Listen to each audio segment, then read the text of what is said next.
Hola, soy Manolo Castellano, hoy es 17 de julio del 2019 y estás escuchando el podcast número 11 de Carreras Científicas Alternativas. En el episodio de hoy vamos a hablar un poquito de ALTAC en el mundo. Vamos a hablar de la expansión que está ocurriendo en las carreras alternativas al mundo académico, no solo en España o en Latinoamérica, sino en el mundo entero. Y además tendremos la entrevista a Sergio Navarro, que es CEO y fundador de Talentum, que es una empresa de diseño, desarrollo e implantación de sistemas informáticos basados en Machine Learning. Empezamos.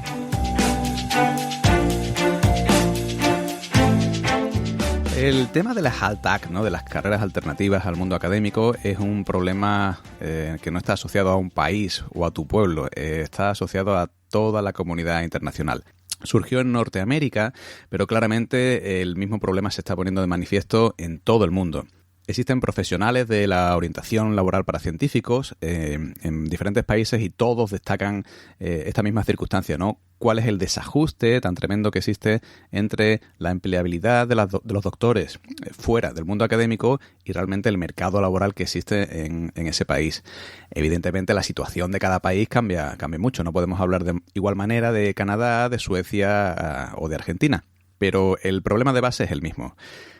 Os aconsejo que sigáis a más personas, aparte de carreras científicas alternativas, que os puedan orientar o que os puedan mostrar realidades que están ocurriendo en otros países, ¿no? Sabemos exactamente qué es lo que ocurre a nuestro alrededor, pero muchas veces nos perdemos qué es lo que está ocurriendo en otros países. Y de hecho, a veces, por circunstancias de la vida, acabamos en esos otros países.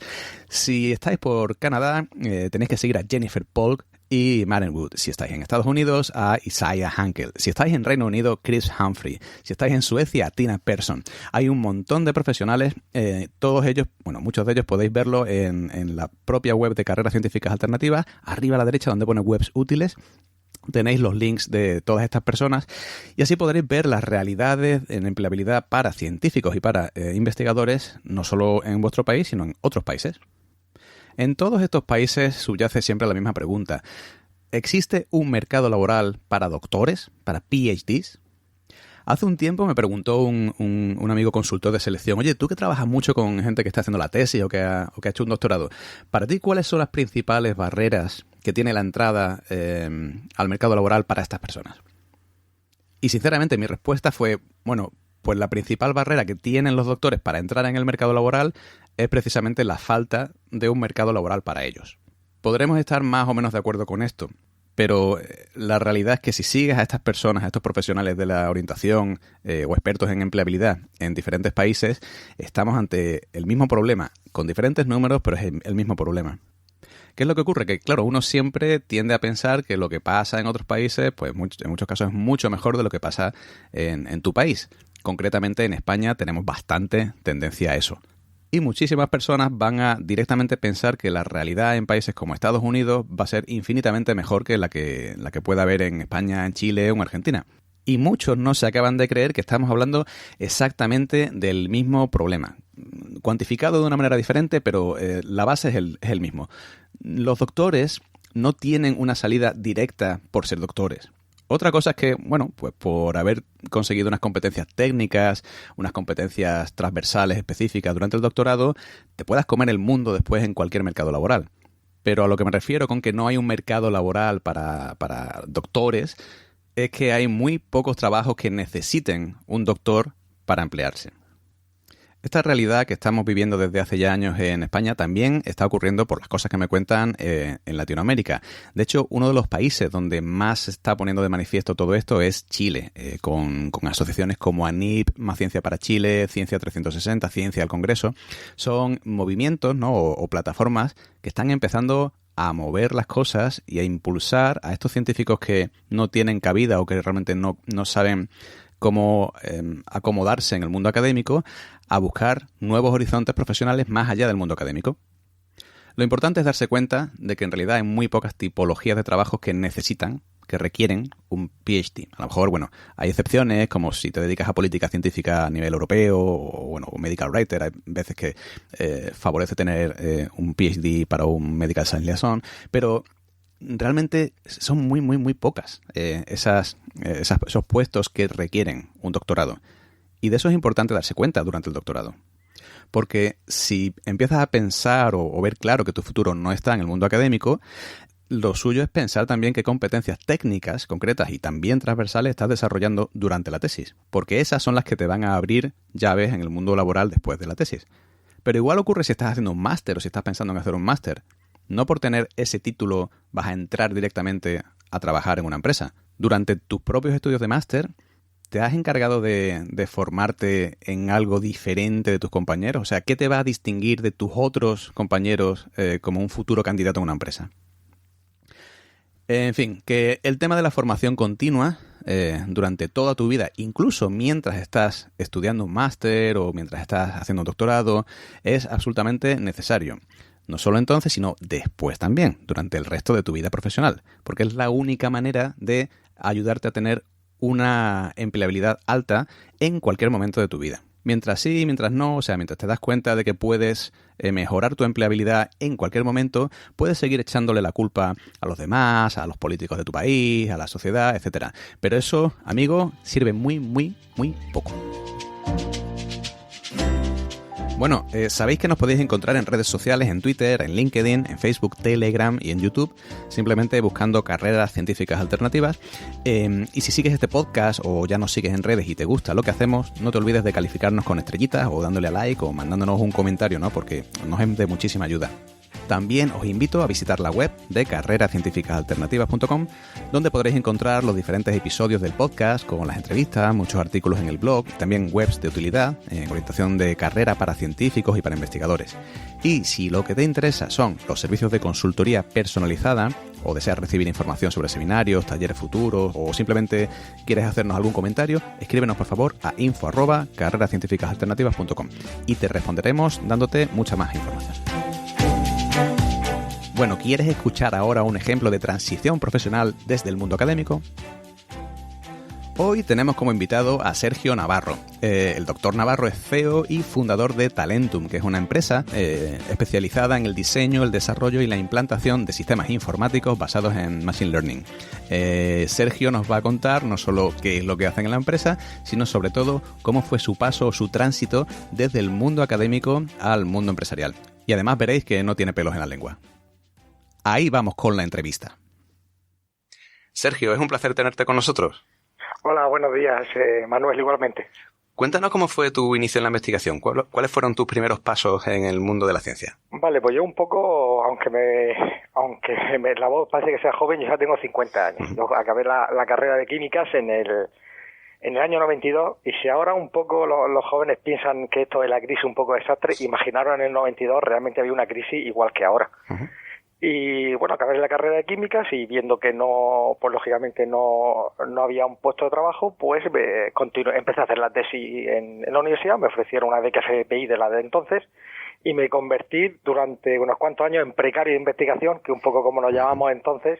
Porque tú hiciste química, ¿verdad? Sí, yo hice químicas. En la Universidad de Murcia. En la Universidad de Murcia, Y bueno, pues ahí fue donde realmente empecé la carrera de investigación, no por una necesidad así porque me gustaba la ciencia, sino realmente porque había un problema laboral importante. Uh-huh. En ese momento hubo una beca y me eligieron por un poco el currículum y empecé a hacer la tesis doctoral en el Departamento de Química Física.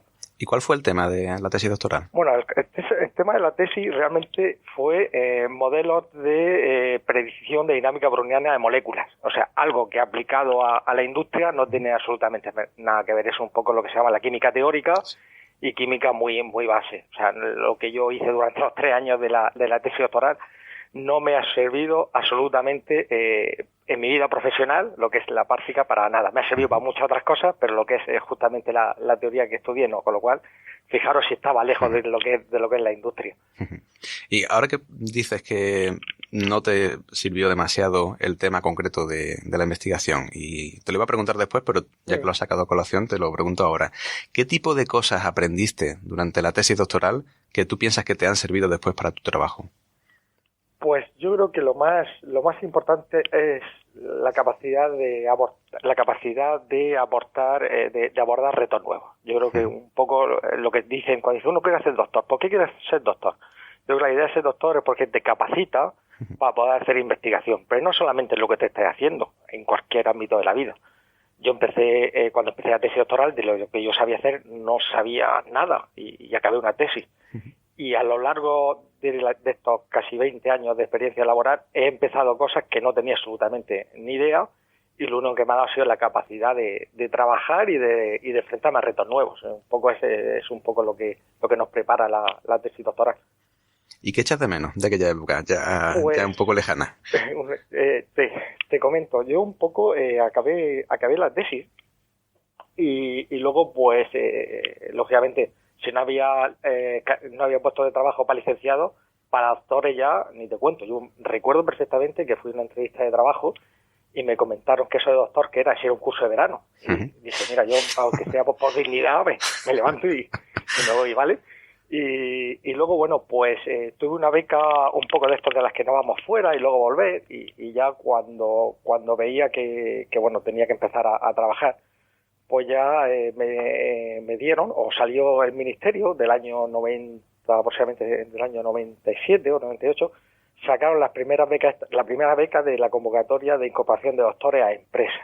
Ajá. Lo que es la formación IDE. He estado rellenando formularios durante años porque fue la primera vez que el Estado decidió que tenía que incorporar una serie de doctores a empresas. Uh-huh. Y así fue un poco como empecé mi vida laboral. Cuando llegué a la compañía, por lo que al hilo de la pregunta, lo que más el problema es que yo no tenía un lenguaje común con mis compañeros de trabajo. Es decir, yo cuando llegué al trabajo, pues yo venía de una vida universitaria, una vida de doctorado, éramos gente joven, donde, bueno, pues teníamos vida social, éramos ámbito de estudio, pero nunca nos habíamos pensado ni en tener casa, ni en casarnos, ni en niños, este tipo de cosas. Cuando yo llegué en la empresa, no tenía un interlocutor válido para hablar. Claro. Es decir, la cosa es que mis temas de conversación no se parecían absolutamente con el tema de conversación de cualquiera de mis compañeros. Yo ya se habían comprado casa, estaban pagando una hipoteca, iban a casarse, y yo todas esas cosas ni me las había planteado. Es decir, ya te digo que yo lo pasé un poco, no mal, pero que me costó trabajo adaptarme a la empresa porque el lenguaje de comunicación era diferente. ¿Y nunca tuviste interés en el mundo académico? ¿En seguir tu carrera como investigador académico? Sí, y realmente un poco fue lo que transmití a la compañía. Yo siempre he estado alrededor de la universidad. Al final donde estuve, en la empresa que estuve, en las dos empresas que he estado, al final generé contratos de investigación, proyectos de investigación donde la universidad estaba presente dentro de mi departamento. Yo en los departamentos de investigación que he montado siempre ha tenido una relación directa con la universidad, que esa es la idea. La idea es que los doctores seamos capaces de incorporar a la empresa ese concepto que están alejado. Es decir, ese concepto que se llama alejado entre empresas y universidad, es debido a que no estamos doctores suficientes en las empresas. Yo creo que cualquier doctor que se ocupe de una empresa debe tener en su core el trabajar con la universidad para poder continuar con la investigación. Yo siempre he estado en la universidad, no he estado alejado. Es decir, estar siempre en contacto de una forma completamente diferente, y he hecho un poco de unión entre esos dos nexos, porque la empresa trabaja con otros parámetros, trabaja con parámetros de dinero, parámetros de tiempo, que en la universidad el tiempo parece que no existe, parece que no. O sea, cuando digo tiempo son plazos de entrega, resultados que no se escriban en un papel, sino que realmente son resultados reales, cosas mucho más prácticas. El dinero es otro concepto. En la universidad, cuando se empieza a trabajar de proyectos, se empieza siempre como todo muy caro, la universidad lo va a pagar todo, la empresa privada tiene mucho dinero, y no es así. La empresa privada tiene tan poco dinero como la universidad, con lo cual sus recursos están limitados. Además, yo siempre digo lo mismo, una empresa se monta para ganar dinero, no para perder. En la universidad, pues bueno, los dineros llegan, unas cosas se utilizan, otras no, pero no hay nadie que te fiscalice. Cuando tú entras en un departamento de investigación, como doctor, y quieres trabajar con la universidad, el trabajo que tienes que hacer de la universidad tiene que ser económicamente rentable para la compañía. Y eso muchas veces se nos olvida a los que tenemos esta parte de hacer ciencia un poco por publicar. Es decir, hay que olvidarse del concepto publicación, y hay que olvidarse del concepto de aprender por aprender. La empresa privada lo que te demanda son resultados que luego se hagan dinero. Y eso es un poco lo que tenemos nosotros que aportar los doctores a la compañía. ¿Cómo se tomó tu jefe el que dejaras la carrera académica? Bueno, pues Mi director, cuando le propuse que tenía que firmar el documento, como que yo era válido para estar en la... El departamento tenía que hacer un documento como que yo era aceptable para irme a esa beca o ese contrato, tal. La pregunta fue, ¿y yo de todo esto qué salgo? Digo, bueno, pues nada, colocarme. Quiero decir, muchas veces los directores de universidad también piensan un poco en su grupo y sus investigaciones, y yo creo que hay que pensar y esto es un poco egoísta, porque ya he estado muchos años en el otro lado, de que igual que la sociedad ha invertido mucho en las universidades, en la formación, luego las universidades tienen que devolver eso a la sociedad. Entonces, esa devolución a la sociedad, que es en formación, creo que debe de ser un poquito más práctica, ¿vale? Entonces, dejar de trabajar en nuestros nichos, en nuestros cortijos de departamentos, e intentar abrirse más a devolver esa infraestructura que tiene la universidad, esa cantidad de know-how, intentarlo devolver a la sociedad, devolverlo a la empresa, que no sea solamente una cuestión de personal. Y eso no es... Háblanos un poquito de ese momento de transición o de esos años de transición en los que empiezas a darle vueltas a la cabeza, ves una realidad, ves que hay otras realidades, empiezas a ver otras realidades y al final decides, bueno, pues venga, me lanzo y voy hacia esa otra realidad que parece que es interesante. ¿Cómo se lleva esa transición? Yo creo que esa transición se ve desde fuera. Vamos a ver, una vez que empiezas a trabajar en la empresa privada, es empresa privada. No hay esa transición, es decir, tu cabeza no tiene tantas cosas. La empresa privada te demanda tanto, es decir, te demanda tanta concentración. Acordaros, en los últimos meses cuando escribí la tesis, ¿vale? En los últimos meses cuando escribí la tesis, lo único que teníais en la cabeza era la tesis doctoral. Cuando entré en una empresa privada, se olvidaron las cosas. Estáis trabajando para la empresa y son los conceptos de la empresa, los marrones de la empresa y los proyectos de la empresa. A mí no se me planteó en ningún momento esa dualidad y ahora quiero volver a la universidad. No me dio tiempo a pensar, es decir, esta decisión no tiene que ser o sí o no, o te vas y una vez que tomas el paso se incorpora. La verdad es que yo no me arrepiento. Ahora he vuelto a la universidad, y ahora con 50 años soy asociado exactamente hace 8 meses, ¿vale? Pero yo creo realmente que un asociado como deberían de ser, no falsos asociados como hay ahora mismo. Es decir, yo ahora mismo en las clases lo que estoy explicando a mis alumnos es poca teoría, es mucho más práctica de cómo tienes que abordar un departamento de investigación, porque al final los conocimientos que yo pueda aportar sobre cualquier asignatura es lo de menos, porque cambia muchísimo la teoría. Lo importante, lo que yo creo que puedo aportar a mis alumnos de asociados, es mi experiencia de cómo abordar un departamento de I+D, cómo gestionarlo, qué cosas quiere escuchar la empresa privada y qué cosas no quiere escuchar, tu relación con los compañeros. Por ejemplo, una de las cosas que es muy importante y que yo creo que en las empresas empiezan ya a valorarlo muy bien, es que escribimos bien. Hemos escrito muchos proyectos, escribimos proyectos para nuestra tesis, escribimos proyectos para intentar buscar becas, somos unas máquinas de escribir, ¿vale? Cuando llega a la empresa privada, un licenciado eso no lo tiene.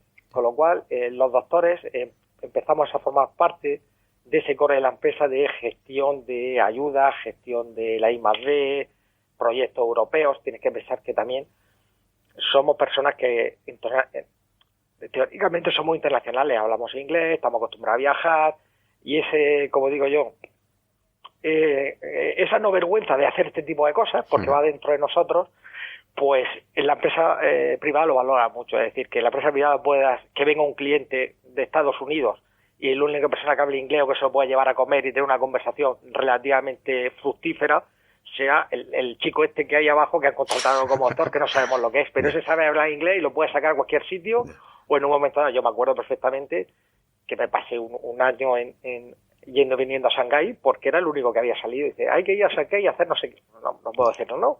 Y me mandaron a mí y eso no tenía nada que ver ni con lo que yo hacía ni nada, pero bueno, era el chico que hacía esas cosas.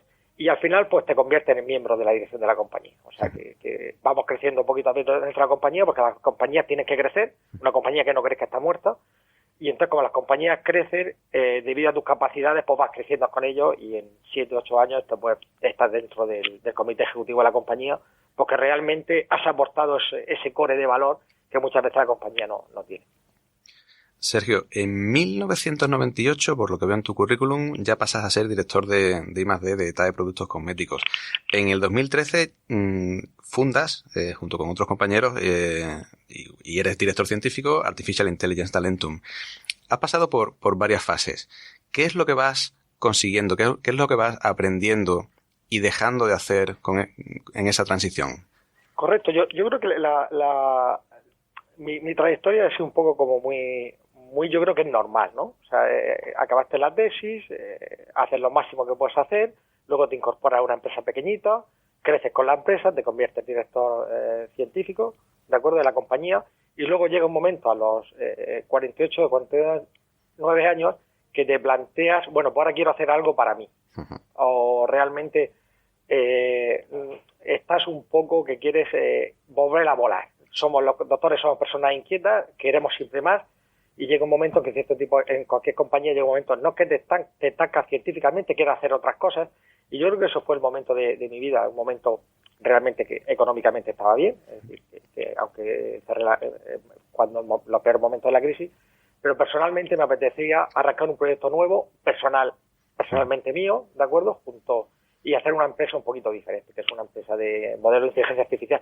Esta empresa es la que yo hubiese montado hace 30 años cuando acabé la tesis doctoral, que es una continuación de mi tesis doctoral, pero 30 años después, ¿vale?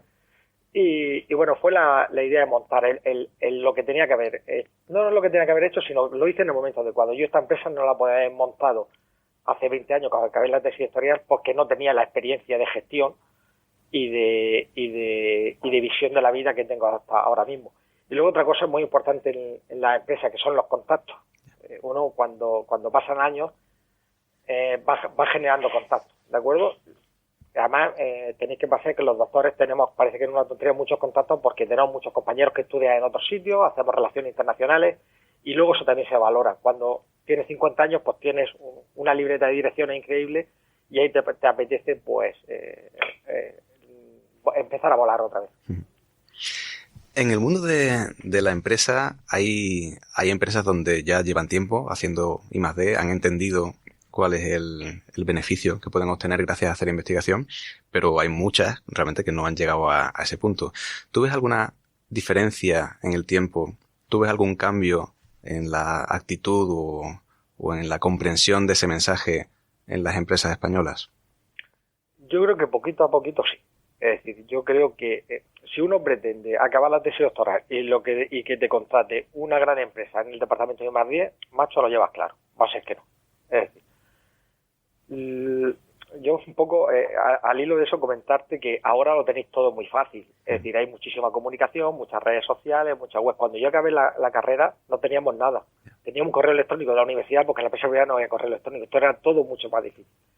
Entonces, al hilo de eso, yo creo que las empresas antes no tenían ese concepto de I+D que tienen ahora mismo. Ahora, afortunadamente, toda la sociedad, todos los medios de comunicación, el gobierno está continuamente hablando de I+D y las empresas sí son receptivas. Sí. Yo creo que las empresas sí son capaces de empezar a contratar I+D, pero no con los precios de I+D que hay. Es decir, si lo que pretendemos es que un doctor se incorpore una empresa para el departamento de I+D cobrando 2.000 euros al mes, que es un poco lo que podíamos cobrar en la universidad con una CPI o con lo que fuera, o sea, no sé cómo está, pues no. Es una empresa que cobra eso no lo vi. Tienes que entrar con precio de ayudante de laboratorio, pero sabiendo que vas a crecer dentro de la compañía. Entonces yo creo que a los empresarios lo que tenemos que hacer es una hoja de ruta. Es decir, hay que hacer una hoja de ruta, digamos, voy a empezar por A, pero yo quiero llegar a C, y podemos hacerlo en este tiempo porque voy a incorporar a tu compañía esto. Y si somos humildes inicialmente, ¿de acuerdo? Yo creo que se puede llegar lejos. Lo que no podemos pretender es que una pequeña o mediana empresa incorpore a un doctor y inicialmente le va a pagar algo. ¿Por qué? Porque su empresa, en la empresa los sueldos van directamente proporcional a la capacidad de generar productos que tenga. Cuando un doctor entra a una empresa no ha generado todavía ningún producto para la compañía, con lo cual el sueldo es simplemente que le ha quedado una plaza libre y tiene que cubrirla. Cuando pasan 2, 3, 4, 5 años, si tú a la empresa le incorporas productos nuevos, conceptos nuevos y ayudas nuevas, pues la empresa lógicamente va creciendo contigo. Nunca va a querer un empresario, nunca quiere que te vayas. Eso tenlo claro. Es decir, los empresarios a los doctores, una vez que están incorporados a la empresa, son su core. No quieren que se vayan, ¿vale? Es decir, una vez que te haces tu sitio, no es muy difícil que te vayas. Lo que sí tienes que te vas, pero para ir mejorando de una empresa a otra. También aquí en España estamos muy acostumbrados a que uno tiene que trabajar en un sitio para toda la vida. Y en Estados Unidos parece que si no has trabajado, si no has trabajado en 5 sitios diferentes, no eres nadie. Sí. Entonces también tenemos que pensar un poco más en mentalidad americana, mentalidad europea, donde realmente si cambiamos 10 veces de puesto de trabajo no pasa absolutamente nada. Y luego también pensar que nuestro mercado laboral no es Murcia, Alicante, Orihuela y Elche. Nosotros somos científicos del mundo. Es decir, yo creo que si nos tenemos que ir a trabajar a Grenoble o a Sebastopol, pues no tenemos que verlo como una vergüenza, sino como al revés. Tenemos que verlo porque nos vamos a trabajar a otro sitio como una cosa. Tenemos que normalizar el tener que salir de casa de trabajar fuera. Tenemos que verlo normal, sobre todo nosotros que somos personas de un poco, como siempre yo se lo comento a mí, somos la élite de la sociedad a nivel científico. Es decir, tenemos que dar ejemplo de movilidad y no tenemos que tener estos complejos mentales de sí, me he ido a trabajar en un sitio que está a 2.000 kilómetros y vengo cada 15 días. No se nos tiene que caer los anillos. Oye, en el mundo empresarial, ¿cómo pasa una empresa de no estar preocupada por el I+D a incorporar a un investigador? ¿Cómo se hace ese tránsito? Ese tránsito se hace muy, muy fácil, viendo la competencia. Uh-huh. Es decir, una empresa tiene un producto, una línea de productos, y la competencia saca otros productos que tú no sabes hacerlo. Así, esa es la transición directamente, y por eso las empresas crecen. Uh-huh. Es decir, las empresas necesitan generar, vivimos en un mercado muy globalizado. Yo recuerdo cuando yo entré a la compañía, la vida media de un producto que yo hacía eran de 3 años, ahora la vida media son 8 meses. Con lo cual, la vida media de los productos, el mercado cambia muy rápidamente.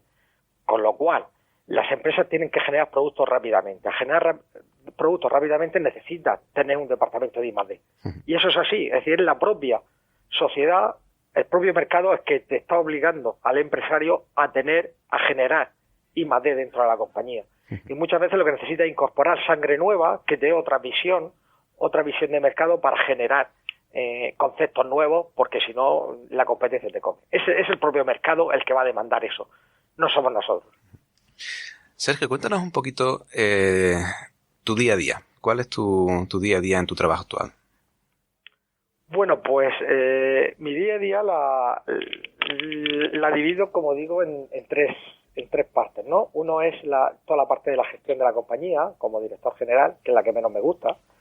Y yo tengo que reconocer que no sé si seré bueno o malo científico, pero no soy, como dice, un buen empresario, ¿vale? Con lo cual en la compañía está ahí un director general, que es la persona que se encarga de dirigir la compañía, y yo un poco pues opino o le ayudo, pero la decisión última la toma él. Luego, otra de las cosas que hago, pues el empezar a trabajar con los proyectos. Que tenemos encima de la mesa siempre 4 o 5 proyectos, y trabajaré en los proyectos con los clientes y desarrollar pues lo que los clientes nos vayan haciendo. Y luego otro tercio muy importante del tiempo lo dedico a generación de nuevos proyectos, a lo que se llama la I+D de verdad. Mi empresa es una startup, es una empresa de base tecnológica, y por lo tanto en su core tiene que tener mucha investigación, pero no una investigación de ciencia infusa, sino una investigación aplicada a ver qué es lo que está demandando el mercado. Entonces, te dedico muchísimo tiempo a ver nuevas tecnologías, escuchar muchísimo a mis clientes.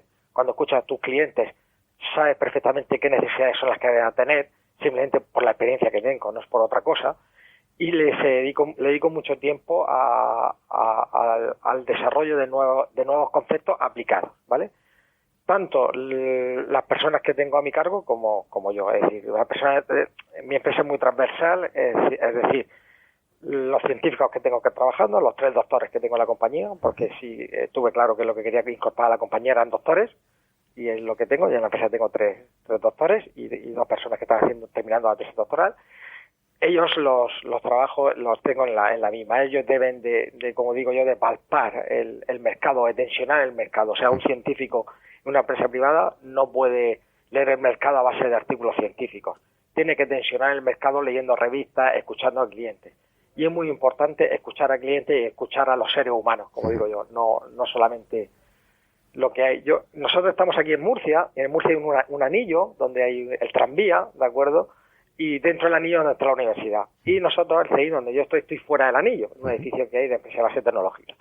Y yo siempre les digo, ahora vamos a pensar como dentro del anillo y ahora vamos a pensar como fuera del anillo. Hay que pensar unas veces como científicos, como dentro del anillo, y otras veces, muchas más veces, digo, vamos a pensar desde fuera del anillo, chicos. Es decir, ¿qué es para una empresa rentable, dónde tenemos que llegar y qué es lo que le vamos a dar al cliente? Producto terminado y plazos. Los plazos en la empresa es muy importante. El tiempo. El tiempo parece que no está tan valorado en la universidad. En la empresa es muy importante el plazo para la terminación de proyectos. ¿Y cuál es la ventaja o desventaja de hacer algún tipo de proyecto relacionado o en colaboración con la universidad? A diferencia de poder hacerlo simplemente para tu producto de tu empresa. Yo creo que la diferencia es, yo creo que hay dos matices. Uno es la cantidad de infraestructura que tiene la universidad a un coste muy barato. Es decir, si estamos hablando de todos los servicios de instrumentación, todo el aparataje, las supercomputaciones, es decir, tienen un acceso a aparatos muy caros, que eso la empresa no se lo puede permitir, con lo cual se pueden hacer cierto tipo de medidas o estudios a un coste bajísimo, porque son infraestructuras que ya están pagadas, ¿vale? Y por otro lado, la búsqueda bibliográfica, lo que yo siempre llamo el estado de la técnica. A mí me gusta mucho encargar a las universidades estudios de estado de la técnica. Lo hacen muy bien. Eso las empresas deberían de valorarlo, donde cuando realmente quieres la competencia ha sacado no sé qué producto, no sé qué sistema, y quieres saber realmente cuáles son las patentes que hay detrás, si esto se ha sacado, o sea, cómo está esa técnica, ¿de acuerdo? Para no equivocarte, cuáles son las ventajas y los inconvenientes, esos estudios, ¿vale?, se los puede hacer la universidad. Y yo creo que ese concepto está muy poco trabajado, y creo que las universidades deberían de vender ese concepto. No solamente soy capaz de investigar no sé qué cosa, vale. Las empresas privadas ahí estamos muy alejados. Vamos a demandar cosas buenas. Yo necesito un estudio, un estado de la técnica, un informe. Y yo creo que eso lo hace muy bien la universidad. ¿Y qué es lo que te gusta, Sergio, de tu trabajo actual que no hubieras podido disfrutar o encontrar dentro del mundo académico? Pues es una parte artística. Es decir, como cuando un pintor crea un cuadro y luego lo ves puesto, te da gusto que lo vean los demás usuarios. Cuando uno está en la empresa privada y sale a la calle y ve un producto que lo has hecho, es un orgullo. Es decir, esa parte de decir, bueno, estoy con la sociedad, ese producto lo he creado yo, te puedo contar cuáles son los problemas que tuvimos para llegar, es más una cuestión personal, ¿no? De decir, estoy haciendo cosas que la gente lo está utilizando. Cuando trabajas en la universidad, es un core muy pequeñito. Cuando tú explicas fuera de la universidad qué es lo que haces, nadie te entiende, nadie, ¿vale? Ni tu padre, ni mamá, ni tu mujer menos todavía, o tu novia, bueno, termina siendo cara rara y dice, venga, alejera que nos vamos a hacer ahí. No tienes un interlocutor válido. Sin embargo, si tú has creado algo en una industria privada, cualquiera te escucha. He creado esta botella, he creado este cosmético, he creado este automóvil, he creado esta aplicación app. Está muy en el mundo, ¿vale? Y esa satisfacción, de verdad, cuando lo consigues, y más si ya trabajas en una multinacional, viajas por el mundo y entras en un sitio y dices, joder, si ese producto lo hice yo, ¿vale? Es una satisfacción personal que no la tienes en la universidad, es diferente. Sergio, ¿algún último consejo para los investigadores que nos oyen y se estén planteando buscar su futuro fuera de la vida académica?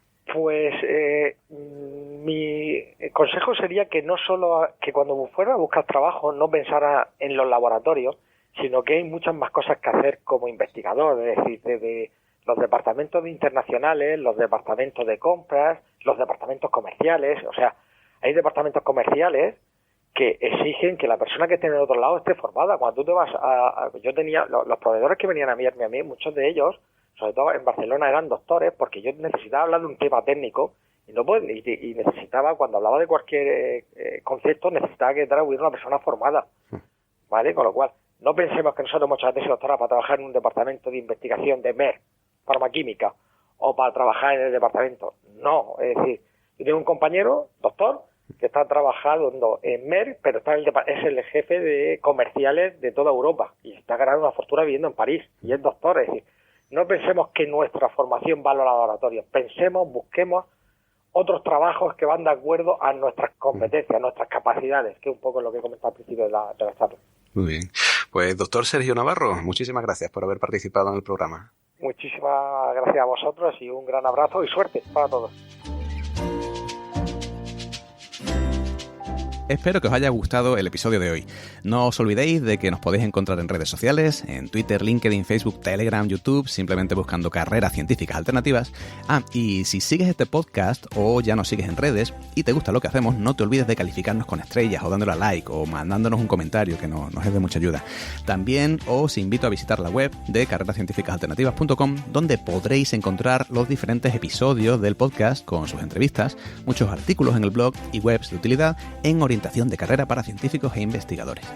Y si lo que te interesa son los servicios de consultoría personalizada, o deseas recibir información sobre seminarios, talleres futuros, o quieres hacernos algún comentario, escríbenos a info@carrerascientificasalternativas.com y te responderemos dándote mucha más información.